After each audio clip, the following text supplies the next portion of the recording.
Today, we're going to talk about something most of us, thankfully, never have to think about: bladder control.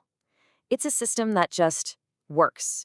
But we're going to break down what happens when that system's command chain is broken by a spinal cord injury, and how a simple, automatic act suddenly becomes incredibly complex.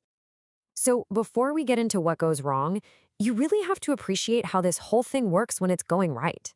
Because it's not just a simple storage tank. It's a really sophisticated communication network running in the background of our lives every single day. Okay, so let's dive in. To really get bladder control, you have to understand that it's not run by just one thing. Think of it more like a company with a two-part command structure. You've got a high-level manager and you've got a worker on the ground floor. And here's the analogy that makes it all click. You've got the brainy manager, that's your brain, making the conscious calls about when and where it's okay to go. And then you have the local worker, which is actually a reflex deep in your spinal cord that handles all the hands-on mechanical stuff. Let's zoom in on this local worker for a second.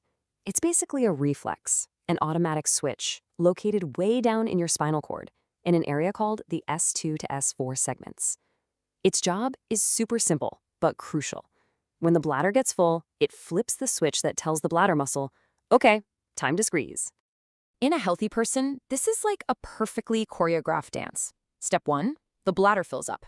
Step 2, a signal shoots up to both the local worker and all the way up to the brainy manager, basically saying, hey, we're getting full down here. Then, step 3, the manager, your brain, checks out the situation, and when the time is right, it gives the official go-ahead. It tells the local worker, all right, you're cleared, do your thing. And it all happens seamlessly. But what happens when that communication line gets cut? This is really the heart of the whole issue. A spinal cord injury isn't just one thing. It's a fundamental breakdown of this beautiful, elegant system.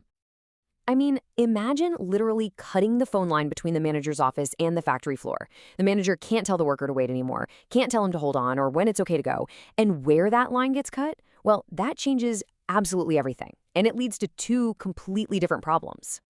And that brings us to our first scenario. This is what we call the automatic bladder. This is what happens when the injury is located high up on the spinal cord. So in this situation, the brainy manager is totally cut off. They're out of the picture. The local worker is left completely unsupervised. And without that higher control, which, by the way, usually has a calming, hold your horses kind of effect, the worker just goes wild.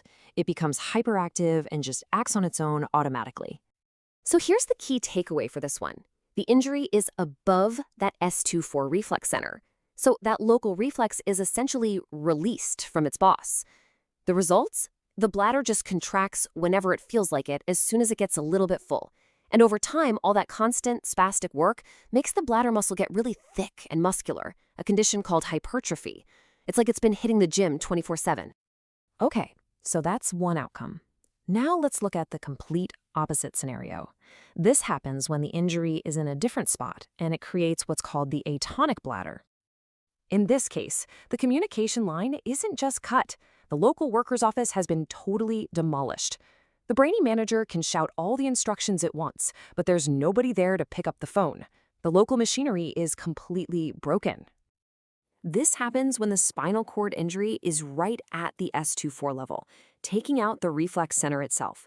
The bladder completely loses its ability to contract.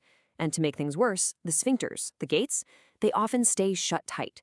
So the bladder just fills and fills and fills up like a water balloon, getting all stretched out and floppy, until the pressure is so high that urine just starts to leak out. It's an overflow situation. So there you have it, a tale of two bladders, two dramatically different outcomes from a spinal cord injury, all depending on the location. Let's just put them side by side so we can really see how different they are. Let's just break it down nice and simple. The automatic bladder, you've got a high injury, the reflex is overactive and out of control, and the bladder is constantly contracting. Now, contrast that with the atonic bladder. You've got a low injury, the reflex is just gone, and the bladder can't contract at all. Two injuries, two totally opposite problems. But here's where it gets really, really interesting. The story doesn't always end there, especially with the atonic bladder. In a kind of amazing twist, the body sometimes adapts.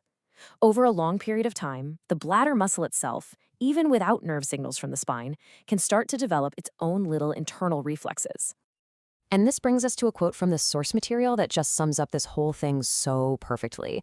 It says, "The one who is released from higher control becomes automatic, whilst the one who gains self-control due to loss of virtually everything becomes autonomous."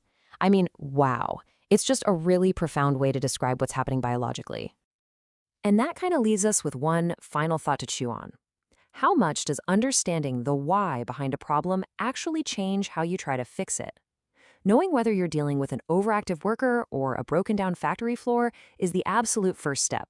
It's a huge reminder that in medicine, and honestly, in a lot of things in life, really understanding the mechanism is the key to ever making any real progress.